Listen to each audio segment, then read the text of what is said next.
Hello, everyone. Welcome to the Hormone Helper podcast. I'm Coach Andrew, your hormone helper from Fit for All Fitness. I personally coach over 1,600 men and women to help better understand their hormones so they can lose weight and get their metabolism back on track. With this podcast, you're going to hear from me and my special guests about everything from metabolism to thyroid to weight loss. And we even talk a little bit of sexy time as we chat to spread more knowledge thick like butter on your hormones.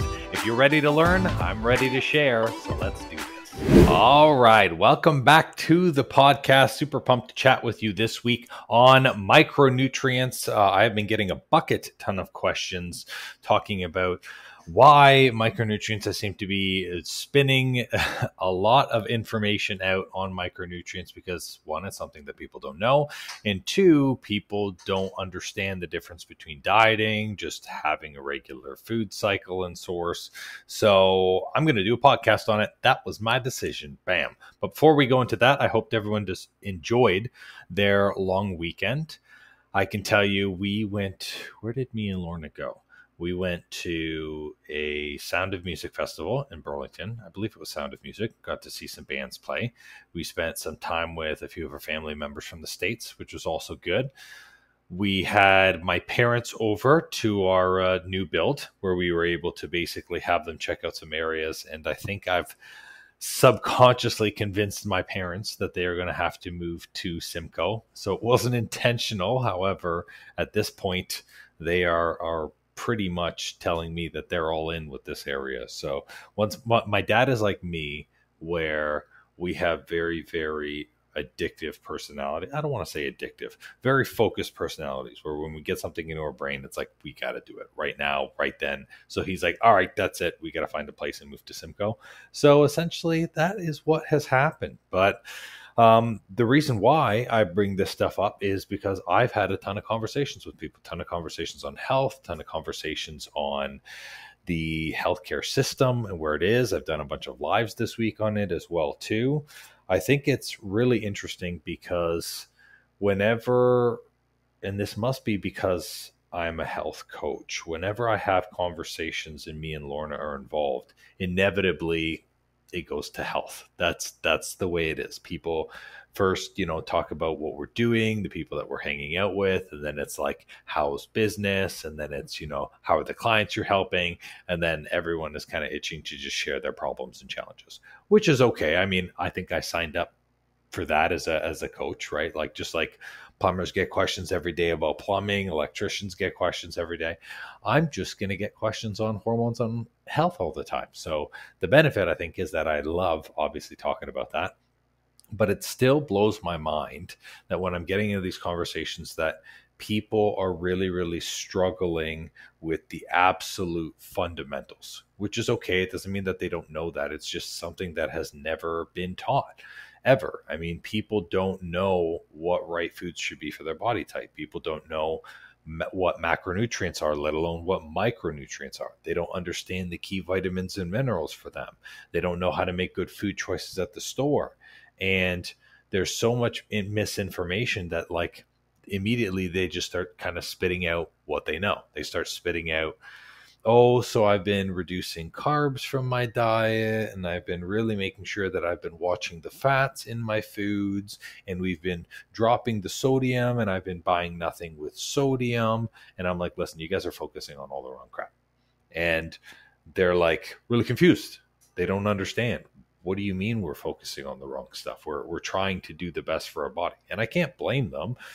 Even though nutritionists and naturopaths and doctors are readily accessible, the amount of information that is online as to what to do, what specific diet you should be on, I mean, it's just absolutely crazy. There is so much knowledge out there, and a lot of it is true, but it's true with certain conditions. And the moment I start talking about micronutrients, people think it's like, oh, this is just another diet that you put your clients through. It makes a lot of sense why they think that way, because they're so conditioned to thinking that everything changing with their food is a diet. So I want to start off first by saying what a diet really is. We are all on a diet. Being on a diet means consuming different dietary things. So technically, even if you weren't changing your food whatsoever, you would still have a diet. And just like if you were to talk about animals and you would say, hey, kids, this is an animal and their diet consists of this, this, and this, right? It's the same thing. People have many different diets that consist of many different things. But the word diet basically means the way or style that you eat. That is essentially it. So when people are looking for the next best thing with food, I have to ask them a couple questions. One, why are you doing it? Why have you made this change in food? Why have you changed up your diet routine? Because it's really, really important. Two, what are they looking to get from this specific diet? Because just as intaking different foods cause different things, it's the same thing. Whatever you're changing with your food is going to have a different effect. And then the third thing is where did you get the information from that this diet is going to be right for you? Because no two people are the same. No two people have the same metabolism, the same genetics, the same hormone panels, the same lifestyle. Their ethnicities are different. So the way that they're going to digest, absorb, and create nutrients within themselves is going to be different too. Those three questions are really important before I start talking to somebody whether or not they need to have more micronutrients into their diet. Technically, there is not a single diet routine out there that doesn't work. Not a single, like any positive change that you can make to your food is good change. Cutting out refined sugars from your food, great idea. Cutting out excess salt, great idea. Cutting out too many carbs if you're on a carb heavy diet, good idea. All of these are general things that people can do to feel better about themselves for sure. But when I'm looking at someone's routine, it's always that they're taking things to the extreme. So let's look at all of the common things that people, or the common ways that people try to change their diet. The first thing is they'll do something like low carb or no carb diets, which is what we call in the industry carb cycling. The purpose of having small carbs on days where you're not working out or no carbs on the days where you're doing nothing is basically like you're only fueling the body during high energy days. So on days where you're going to do your workout routine, on days where you're going to be doing something very strenuous, you're giving higher carbs. Otherwise, you would give low or no carbs. When you look at a diet like this, the benefit of that is basically to force your body to use more fat for fuel on the days where you don't need that carb energy. So in theory and chemically, it does work. It works for your body. Here's when it doesn't work. You cannot, period, go without ever eating carbs. You have to eat carbs eventually. So where it doesn't work is where people take it to the extreme, where they completely tear out all the carbs from their routine, where they completely remove everything from their diet in terms that has any type of carb whatsoever. And now they're deficient in carbs. Their body's not making the right nutrients. It's not creating enough hormones. And then they screw themselves up. And then weight gain starts to occur. They start to see different changes in their metabolism. Their hair starts to thin. And they're like, what the hell is going on? So does that change of diet, was it the diet that didn't work? No, it's that they didn't know how to do the diet change properly that didn't work. Let's take another one, for example, keto. Only having high amounts of fat. So keeping your protein like less than 20% of your diet, everything is going to be high fats, and your carb intake is going to be like 0%. The idea of using a high-fat diet means that your body is going to switch to ketosis, which means that your body is going to be using high fats for fuel only. That's it. So this includes the fat on your body. So people are going to see higher metabolism. They're going to see higher body temperature. They're going to see leaner body fat stores. It does work. Now, here's the problem with ketosis. You cannot maintain fats forever for a really long time. There are some people who have better luck and can last longer than others, for sure. But from all of the people that I've seen, going to a complete fat-only diet does not work for 99.9% of people. And you also have to remember, too, if you're increasing your metabolism that fast and you're burning all the time, there's always fat on you, which means you're always on, which means your sleep is going to be completely out because you never turn off, and your metabolism is going to be working overdrive, excess sweating, feeling nerves, having diarrhea, that type of stuff, oily stools. That happens. So again, it's the extreme of that diet that then makes that not work. Let's take a look at intermittent fasting, another popular one. People take a look at intermittent fasting and they're like, intermittent fasting is the end all be all of weight maintenance, of hormonal health. And it's like, yes, intermittent fasting can be used to deal with someone's extra weight. Yes, intermittent fasting can be used as a tool to help hormones, but it has to be done correctly. You have to have the right food windows. And the idea of intermittent fasting is that you're fasting more than 16 hours in a day. So the longer your fast window, the more your body is encouraged to make a hormone called growth hormone, which then speeds up your metabolism. It's that growth hormone that's responsible for building muscle tissue, speeding your metabolism, and then burning the fat for fuel. Here's the challenge with intermittent fasting. That window has to be the same every single day, every single week. And that window has to be there for a really long time, 4 months, 5 months. Can you fast for that long? Can you continue to keep it consistent 4, 5, 6 months out of the year, a full year long? 99.9% of people can't. They change their food windows. They wake up too late. They eat an hour extra after their fast, and then they lose all the benefits of that fasting. So what ends up happening is that diet doesn't work because people don't do it properly, or they take it to the extreme and they start doing, oh, I saw benefits at 16 hours. How about 18 hours? How about 20 hours? How about 2 days in terms of a fasted window? And again, their body doesn't make enough hormones. They're not getting enough nutrients, and they screw themselves up. So every single one of those diets, or those dietary changes, which is what I want you guys and gals to see them as, are exactly that. It's just a change for a specific benefit. If you don't understand the benefit and you don't understand the cutoff of that benefit, then every dietary change that you make is not going to work for you. And I want to say that before I start talking about micronutrients. None of these things are a diet. It's just dieting, period, which is basically everything that you're changing your way, your food and your eating is the way that it is. So now that I've addressed that, let's talk about micronutrients. Micronutrients isn't a special diet. You're already eating micronutrients, just like you're already eating macronutrients. Micronutrients is the vitamins and minerals that you need to have on a day-to-day basis for you to be able to make enough hormones, for you to be able to get all of your metabolism function, and for you to then be able to digest and process all of the nutrients from your food.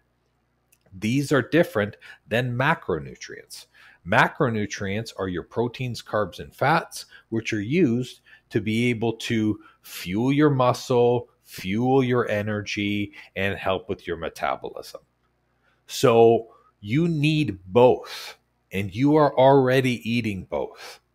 When I'm working with clients on being able to balance their hormones, when I'm taking a look at the hormonal issues that already exist and the metabolism issues that already exist, I'm looking at deficiencies within their diet. What is missing from these nutrients? So if someone is low on estrogen or someone is high on estrogen, what is missing from their diet that can either make that higher or lower? If someone is low on testosterone or they're high on testosterone, again, what is in their diet right now that is inhibiting the balance of that? When I'm looking at the stressors, what are foods that can be put in to help nutrients to then help give more energy, more cortisol development, so that way those stressors can minimize?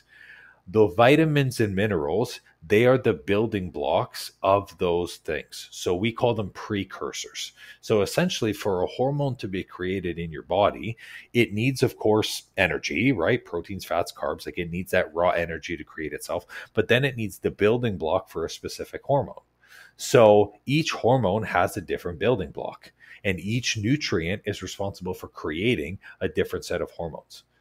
So when we look at the vitamins and minerals, and there's one in the podcast already listing all of them, right? There's 13 main vitamins, and then there's well, 3 to 6, depending on how you look at it, minerals. You can take a look at them there. I won't go through. But essentially, if you want, for example, more estrogen, well, then you have to look at, okay, what are the vitamins needed to be able to create more estrogen? That is what I choose to focus on. I choose to focus on it for 2 reasons. One, it is something that anybody can maintain at any time. And that's because sustainable is maintainable. Going on an extreme diet where you are cutting things or removing things or fasting for long periods, it relies largely on willpower, and it also relies largely on your body's ability to actually tolerate that. And many people don't have both. Their bodies don't tolerate it, and their willpower is crap. So, and listen, even I don't have a strong willpower. It's why I try to make things as easy as possible. So I choose to focus on micronutrients because they are the building blocks. As well, too, is if you have more of the building blocks, your body just excretes or gets rid of the vitamins and minerals that it doesn't need. Here's a fine example of this. When you take a multivitamin, sometimes people take a multivitamin and they're like, my pee is like highlighter yellow. Those are the excess vitamins and minerals that your body didn't use, that it just filtered out.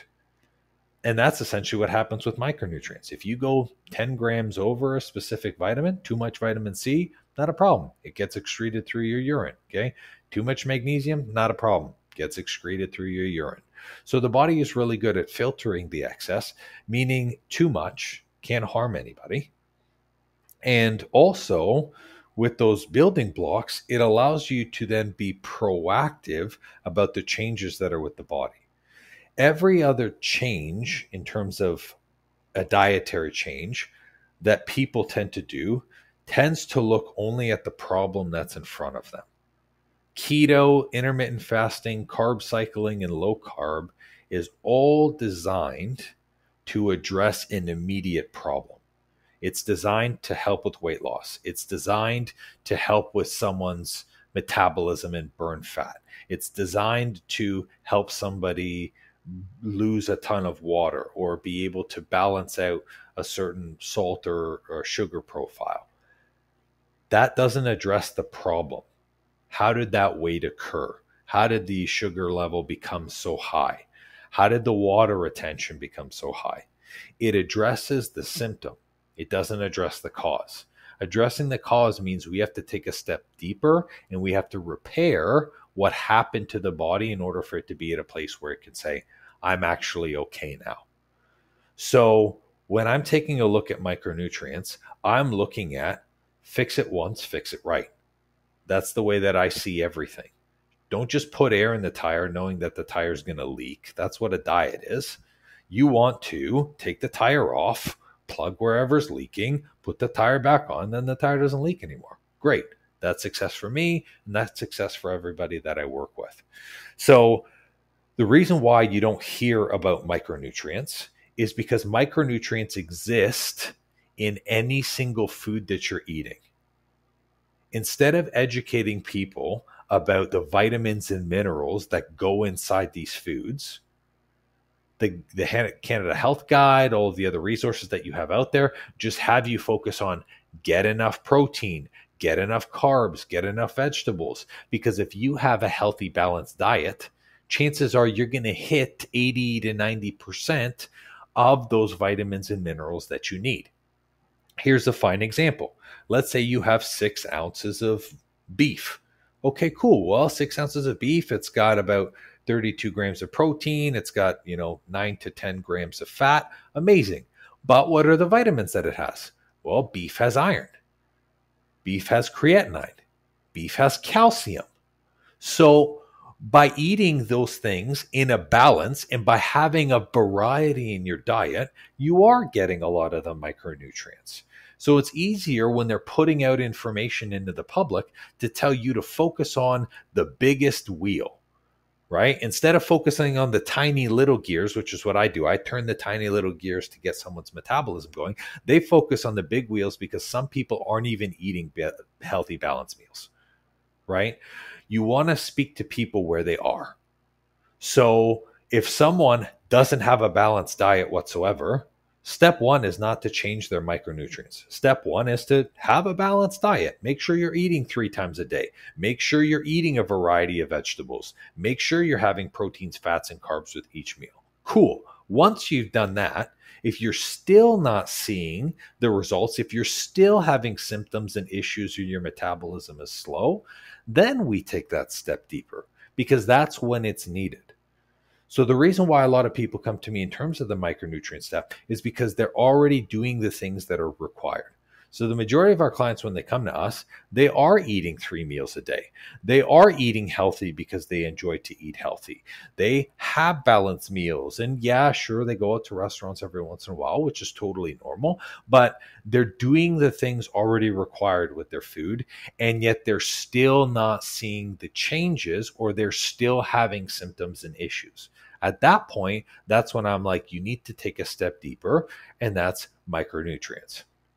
So micronutrients can be intaken 2 ways. They can be intaken via food, or they can be intaken via supplements. So there are some nutrients that we cannot get enough of in food, or it's not practical, right? So like, for example, zinc, right? If you were going to get zinc with broccoli, you'd have to eat like 6 cups in a sitting. Like, what are the chances you're going to do that? Probably low. Instead, you can take a supplement for it. Great. Both of them work. But one of the biggest things is you can't do it all with supplementation, because eventually you have to stop the supplement. You have to come off of the supplement, or you have to reduce the supplementation. Like, I still choose to take a daily multivitamin because it's easier for me to do that than to try to pack it all in via my food. But it's about minimal supplementation and maximum amount with the food, because you can easily maintain food.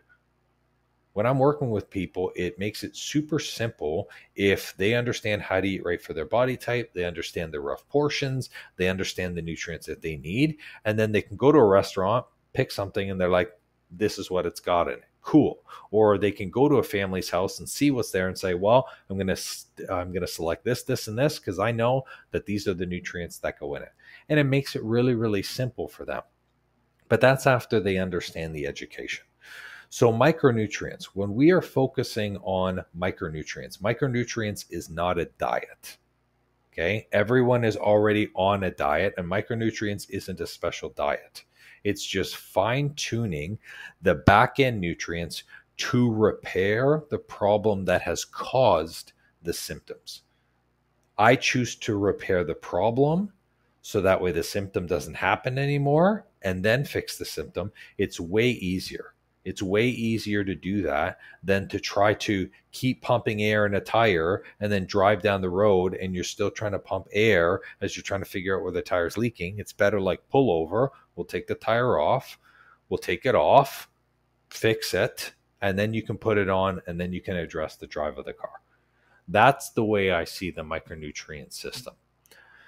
Now, is it for everybody? Will it work for everybody? No specific diet is going to be a one-all fix-all for every single problem. If you have a mechanical issue, if you've had a cancer, if you've had a deficiency, then you might need medication, and fixing your micronutrients might not change anything. But is it going to help with weight loss? Yeah, it is, because it's just eating balanced food. Is it going to be something you can sustain longer? Yes, it is, because it's just eating balanced food. Are you going to have to cut out carbs or eat in a weird window or specific time? No, you're not, because it's just eating balanced food. So I tried to pick and I tried to build a system around a method that's going to be easy and realistic for people. I openly tell people at the end of this process, you're not going to be tracking food, period. I don't track food. My wife doesn't track food. My family doesn't track food, because they understand now within working with us that you really don't have to. And they have no issue maintaining their weight. They have no issue staying consistent. They have no issue with their metabolism. It's basically just clockwork. Do you have to cut stuff out of your diet is another question that comes with the micronutrients. Here's what you have to cut out of everyone's routine, period. Inflammation, excess. That's it. If you are not cutting out anything inflammatory to you or anything in excess to you, you're doing your hormone system a disservice and you're doing your metabolism a disservice. So what does that look like? Well, when it comes to inflammation, anything that is causing you digestive distress, there's a reason for it. Maybe it's not for you. Maybe your hormones are not in a good place, but you have to remove what's inflammatory because it's doing damage to your system. So if you're having digestive issues, IBS, bloating, huge cramping, stuff like that, like, severe abdominal pain or even mild abdominal pain whenever you're eating something, you got to take that out of your diet because it's literally harming you. It's harming your system. It's harming your hormones. And then besides the fact of holy cow, I forgot the other one. Wow, how strange. Huh. I was so pumped about talking about the food piece that, so essentially, it's the inflammation and then it's eliminating the excess. So when we take a look at the excess part of it, there is a ton of stuff that we consume in excess that builds up into our systems over time. Excess sugar affects the way our daily energy is. Excess salt affects the way that our thyroid performs. Okay. Excess fats affect the way that our body stores fat, and excess carbs affects the way that our body stores fat, because it's all different forms of energy. So you need to remove the excess. And you're all smart people. You know what excess is. If you're looking at it and you're like, it's excess, it's excess. That's it. It's very simple, right? It doesn't have to be a certain portion size or a certain amount because portions are different than everyone. But you should be having like a portion of carbs with every meal. You should be having a portion of fats with every meal. And if you're having like 3 to 5 portions of fats outside of your meal, you're going over. If everything that you're buying in terms of a store has trans fats that are very high and those products are high, you're going over. The same thing with carbs. If everything that you're buying in terms of snacks, chips, Doritos, fillets, simple buns, whatever, like those white buns that are completely refined and processed, right? If you're having that for breakfast, lunch, dinner, snack, you're going over. So reduce the excess, reduce the inflammation first. And then at that point, see where you stand, see how you feel, see where your energy is. And from there, you can determine. Now, if you're at this place where you've already made changes to your food, you're eating 3 meals a day, you have a balance of macronutrients from your proteins, your fats, and your carbs, and you're still like, Andrew, I don't know, like my weight is still coming up, I still feel bloated, I'm having all these digestive issues, my hormones and my metabolism are still a mess, well then maybe it's time that you take a look at the micronutrients. If you're not sure how to do that, then essentially we have a hormone reboot program that's solely built for that. So don't hesitate to reach out to me. That's what I'm here for. I'm here to make sure that you help and that you get help, and that of course we can help support you. So thank you so much for listening, but this is why I focus on micronutrients. Well, it seems I'm all out of info juice for today. That's all for this episode, and thank you so much for listening. Please leave a raving review for me if you've learned something good, and make sure to subscribe to the podcast so you don't miss an episode. Now, if you're in the mood for some more great content and tools to get your hormones on track, why not check out our free Facebook group and the blog on our site. We do amazing weekly trainings in our group that me and my wife call Tea and Teachings that give good tips for anything hormones and metabolism related. It's also a great community where you get to share your goals and success with like-minded people just like you. I'll make sure to drop both the Facebook group link and the blog link in the show notes for you. Or if you're ambitious like me, the name of the group is Weight Loss and Balanced Hormones. It'll say Fit for All beside it with a picture of me. So come and join us and have more fun.